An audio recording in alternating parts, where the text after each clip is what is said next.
আবারও যাচাই বাছাইয়ের মধ্যে ঝুলে থাকলো তিস্তা মহাপরিকল্পনা। অন্তর্বর্তী সরকারের আমলে উদ্বোধন হচ্ছে না প্রকল্পটি।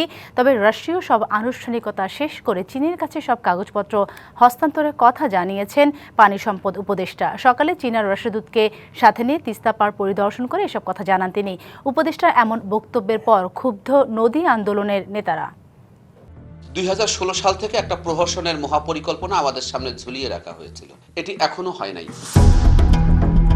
2016 থেকে 2026 10 বছর ধরে চলছে সম্ভাব্যতা যাচাই বাছাই। শেষই হচ্ছে না 115 কিলোমিটার তিস্তার সমীক্ষা। প্রকল্প বাস্তবায়নের শুরু থেকে বৈদেশিক ঋণ নিয়েও চলছে ধোঁয়াশা।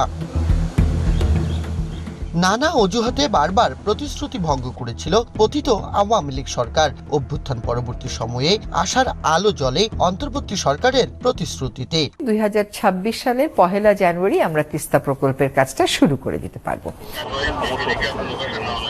কিন্তু সব আশায় যেন গুড়ে বালি। সোমবার চীনা রাষ্ট্রদূতকে সাথে নিয়ে তিস্তা পাড়ে পরিদর্শনে এসে উপদেষ্টা জানান, অধিকতর যাচাই বাছাই শেষ না হওয়া পর্যন্ত আলোর মুখ দেখছে না তিস্তা মহাপরিকল্পনা। একই সুর চীনেরও। এটা অনেক বড় একটা প্রকল্প। আমরা খুবই সতর্কতার সাথে এটা নিয়ে কাজ করতে চাই। প্রত্যেক বিষয়ে পরীক্ষা নিরীক্ষার মাধ্যমে এগিয়ে নিতে চাই। সিলভার টিপ কন্ট্যাক্টে তৈরি নিরাপদ ও নান্দনিক ক্লিক সুইচ নির্ভরতা জীবন জুড়ে। জানুয়ারির মধ্যে শুরু হচ্ছে না, এটা আমরা খুব ভালোভাবে যাচাই বাছাই করছি যাতে করে এটা মানুষের এত বেশি প্রত্যাশার একটা প্রকল্প, এখানে কোনো ভুল না থাকে। পানি সম্পদ উপদেষ্টার এই বক্তব্যে ক্ষুব্ধ হতাশ নদী আন্দোলনের নেতারা। কাজটা হলো সোজা এটাকে পাস করা এবং কাজটার উদ্বোধন করা। জানুয়ারির 1 তারিখে এই প্রকল্পটি উদ্বোধন হবার কথা ছিল, সেটি না হয়ে বলটা এখন চীনের কোর্টে দিয়ে দেওয়া হলো। তার এই বক্তব্যকে আমি প্রত্যাখ্যান করলাম এই কারণে যে তিনি বলেছিলেন যে 1 জানুয়ারি 2026 এই তিস্তা মহাপরিকল্পনার কাজ শুরু করবেন। তাহলে তার কথার কিন্তু মিল নাই। বিশ্লেষকরা বলছেন, উত্তরের প্রতি রাষ্ট্রীয় অবহেলার উদাহরণ এই প্রকল্প।